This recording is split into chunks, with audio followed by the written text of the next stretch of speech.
কেন আমাকে নিয়ে যাওয়া হচ্ছে। তো যেহেতু আমার এখানে প্রশাসন এসেছে এবং ওনারা বলেছে যে আমার বিরুদ্ধে ওয়ারেন্ট ইস্যু করা হয়েছে, তো বলতে পারবেন না দলের প্রতি আঘাত করেছি অথবা কাউকে আমি কোনো ধরনের বৈষম্য আচরণ করেছি। দলমতের ঊর্ধ্বে উঠে নিজের দলের ভিতরে থেকে তারপরও মানুষের কল্যাণে কাজ করার চেষ্টা করেছি। বিরোধ সত্য, মতভেদের সত্য, এই শহরের নারায়ণগঞ্জবাসীর জন্য এমন কোনো জায়গা নেই যেখানে প্রতিবাদ করি নাই।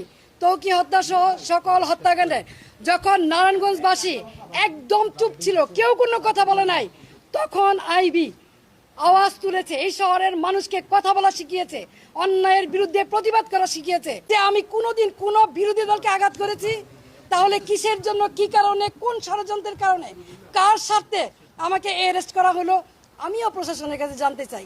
বর্তমান যারা সরকার আছেন, সাম্যের কথা বলেছেন, বৈষম্যের বিরুদ্ধে আপনারা আন্দোলন করেছেন, সরকার হটিয়ে নতুন সরকার এসেছেন, তাহলে কি এই বৈষম্য? তাহলে অনেস্ট রাজনীতির সততার কিসের মূল্যায়ন?